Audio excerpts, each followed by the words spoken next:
There it is. Hi, okay, so we will go ahead and get started. It is Monday, the 31st of August. It is, again, one of those crazy things to believe another month is done. And here we are kind of in the same situation that we have been, and we just keep plugging along. I want to a bit of, well, some other good news.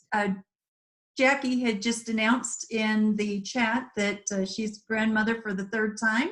Third grandbaby has come in, so that's really exciting. And we've got some other grandparents that have been fairly new. Donna Peacock out in Alabama. She's got another little grandbaby, or first grandbaby, right, Donna? And so I want to go through just a few things. I sent out an email earlier on United's new announcement. That is really pretty exciting and bit of good news in this world where we've not had a whole lot of good news lately. So I did send that email out to everybody. If you have not seen it, go ahead and take a look. And Cindy's got a question on how you can change settings so you can hear me. I think it may have to do with what your speaker setting is on if you have a headset in. So I'm not sure. Allie, maybe you could try to help troubleshoot that with Cindy, if you would, please.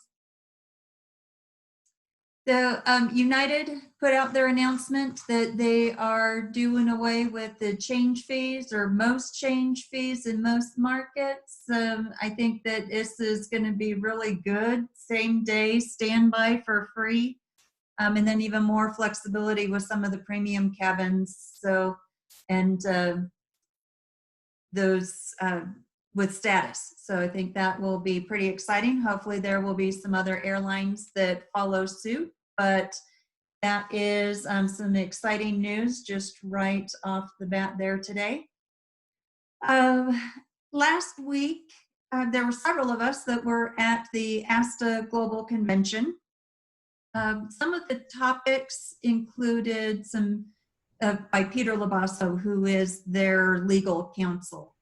One of the sessions that I sat through was regarding to supplier bankruptcy. And I've got the presentation actually that I will forward out to everybody. It's 38 pages long. Some of it is just screens with pictures, but a lot of the bankruptcy, and I don't exactly know how it will come through. You know, Crystal's kind of the first one that we're dealing with in this scenario. Not necessarily a bankruptcy, but financially looking at ways to generate some more money and working with its creditors. So I think we're kind of in a holding pattern with them. I did have a couple conversations with some of you regarding some of your clients that have Crystal bookings out there and have requested refunds already. And we have seen some refunds come through, which is great and exciting, but a lot of people are still waiting on those refunds to come through. I hate to go on record giving anybody any kind of guidance, but I think the earlier that you can get in, with your clients to secure some of those refunds, especially if they've got good status with their credit card companies. It's one of these things that the credit card will look at disputes. The cruise line is doing the refund processing. So depending on where in the process that refund sits right now, if they'd go through and do a dispute, the refund gets processed in the time that the dispute is live. The credit card company will end the dispute and go with the refund. It really kind of then bogs down the system a little bit for the refunds being processed, because now the vendor has to stop what they're doing with the refund processes, and then turn and do dispute processes. So the more dispute processes they're having to go through, the less they can get through the refund processes. So it's this nasty loop that we'll be getting in. And yeah, I know that we have seen some refunds come through from Crystal. We've seen refunds come through from other cruise lines as well. One question that was asked, and this was again at ASTA, and Peter Labasso is the legal counsel there. And the question was asked, what then happens with future cruise credits? If a company, a cruise line, does go bankrupt and they're working through their creditors and getting any of those creditor debts released, and then they move on to consumer debts that they need to process, what is considered a consumer debt? Is a future cruise credit part of that, or where does that fit in? He pretty much felt that a future cruise credit is the same status as a deposit, as a paid in full. It's the consumer's money that the cruise line is holding. So they would handle those future cruise credits, filing of those, the same as they would a filing for a full refund on a final payment. So I think those will both be looked at the same. What is really unfortunate is that payments to companies that would be for commissions, so for travel agencies and getting commissions, and for you guys to get commissions, that is like at the bottom of the barrel. So once everything else is paid off, there might be some money left over for them to pay out some commissions. So while I don't know how promising it is to see that there would be commissions being paid out of bankruptcy court, it is now more important than ever that anything that you can make sure is invoiced and in our system, so that we have files for those, that we are able to see that those payments have been made. So make sure all of your invoicing is up to date, so that we would have that in order to do any processing that we need to. I did send out the email on our commission collections. So if you are following up and doing any commissions and collecting any of the, and now I'm trying to find where I had that document saved. But I sent it out on Friday. It has all of our banking information on it. So if you've got a vendor that you're looking to, and a lot of times this comes into some of the boutique properties in Europe, some of the DMCs, you're not getting the commissions back, then you'll be following up with them. I did send that one sheet out to you guys. Please don't copy and paste from that document into the body of an email. It does have our banking information, so we do want to make sure that that is done as an attachment to the email.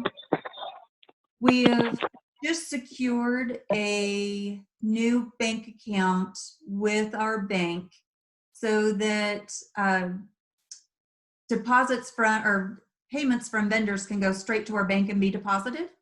And then our accounting staff has access to the files, so they will see any of the backup that comes for what that commission check was for.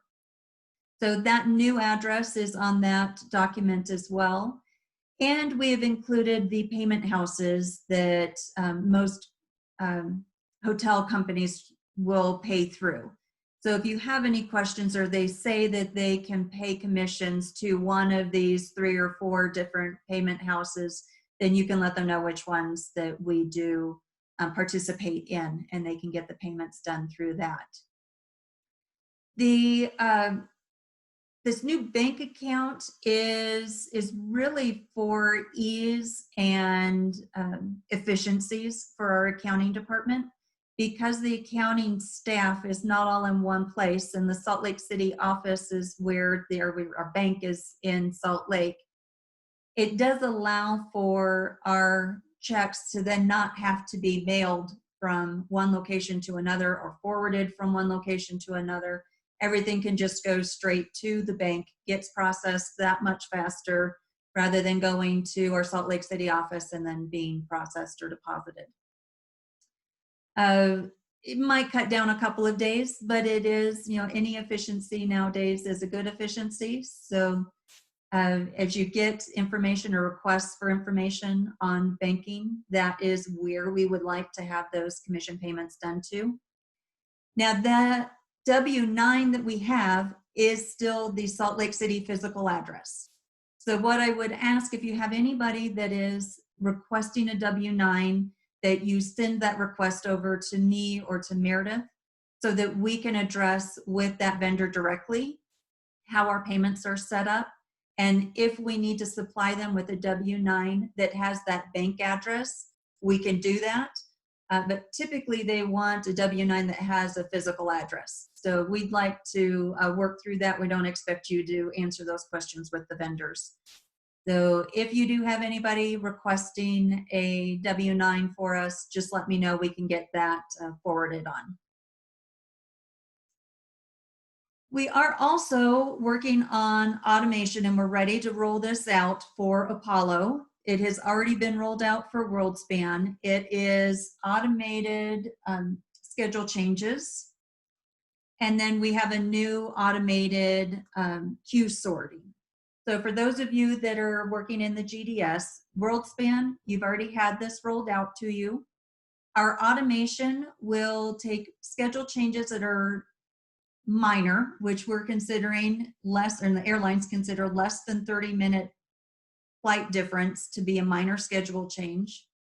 And so we're putting those through an automation that's automatically receiving those schedule changes, and it will put a remark into the record and it will drop into a queue. Now, we know that the majority of you are not sitting in the GDS all day, every day. And so watching those queues is not something that you're constantly seeing. So we do have an email that will be going out to you as a notification that something has happened on a record, and to queue or pull up that PNR and see what it is that it's been documented as to changing. And then you know which queue to go and check, that if it's a minor schedule change or a major schedule change, or there's just a notice back from a remark that's been put in from the airline. So look for that to be coming. We'll be getting information out on what constitutes a minor schedule change, what constitutes a major schedule change, when you will know the difference, or how you'll know the difference between the two. We have two different queues that they'll fall into. There'll be a minor schedule change, which is really just you seeing that that schedule change has occurred. And then the major schedule change does require action on your side to accept the schedule change and get that processed however it needs to be processed. So I will get the that information and get that emailed out to you. The email notifications, I don't know who the sender is on that, but I will find that out as well, just so that you know to not block that email address. And I don't know that I announced this early on. I looked at our August sales, and granted, today is our last day of August, but as of today, we hit the $1 million mark for August. So congratulations, thank you all. Now again, this is our invoiced sales. I know there are a lot of things that you're working on that have been sold. Timelines, you just can't invoice it yet because the dates won't allow you to in the GDS. So I know that there is more sales out there, but our sales reports are showing just over $1 million in sales for the month of August. So I think that is a huge benchmark. It's a huge hurdle for us to have overcome through this. Looking forward to that number continuing to grow. So those are all the updates that I had. I have sent out some surveys for Andavo Connections. Andavo Mart has now been renamed. We are now Andavo Connections. That will continue to be our annual conference. This year it will be virtual. So if I could get and I'll send out another email to everybody, we'd like to have a head count by the end of this week. And then we can really start working on getting everything structured. We will have some breakout sessions and do some professional development. And then we'll also have some vendor networking sessions as well. Surprising, but we do have some vendors that actually have some money that they want to spend on marketing. And so it will be great to have a vendor component as well. So we'll be looking at that. I'm looking at really not making this 2 full days of video conferencing because I know that can just be exhausting. So we'll split this between Thursday and Friday. We'll probably have Thursday, I'd say 5 hours, and Friday will probably be 4 to 5 hours. And so that, as soon as I have the agenda a little bit more ironed out, we'll get that. So it is Thursday, October 8th and Friday, October 9th. And again, it will be all virtual. So we'll get more information on that and oh, that was the other thing. When the RSVP, I did ask for a shipping address. So I do need to reach out to some of you who had either just put your street address, but not given me a zip code, or put in an office address. So I will be looking to follow up with you to get your home shipping address so we can get that information sent out to you at your homes. So I am going to throw this out to the chat and see, oh, I see Cheryl said, how many days will it be? So we're looking at 2 days. So Thursday and Friday, probably 5 to 6 hours per day is what I would expect. Because it's virtual, we're gonna have to really look at what we've got, who we've got attending from coast to coast, from time zone to time zone, so that we're not starting at 9 a.m. Central, which is going to be 7 a.m. Pacific time. And we want to be mindful of the people on the West Coast and the start of their day. We want to also be mindful of the people on the East Coast and the ending time of their day. So we will look at what we can do there. Oh, and Terry, thank you for answering Jackie's question on Southwest.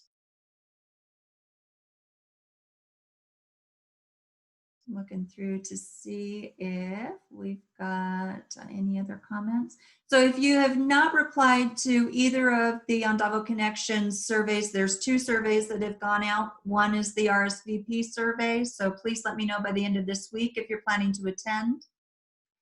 We already have 60 people, which is great. I'm really ecstatic about that, very excited. The other email is really just getting an idea from you, topics that you want to cover so that we make sure that we're bringing value to you at this event. And the way that we will do the networking will be different since it's virtual. It will not be the one-to-one table appointments.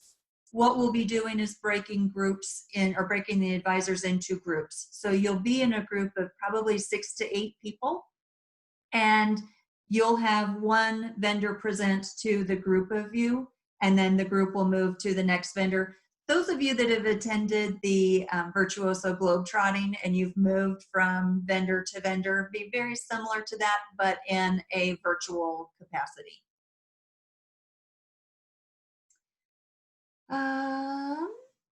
Not seeing anything else coming in the chat. We'll give it a little bit of time. If anybody has any questions or comments that they want to throw into the chat, it'd be great to get those put in there.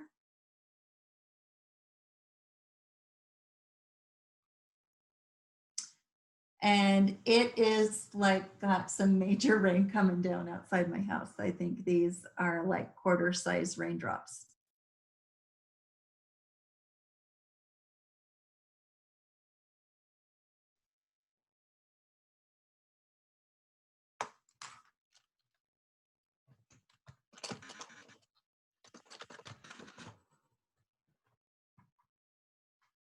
So I don't see that there is anything else that has come in. So I do want to thank you all for joining the call.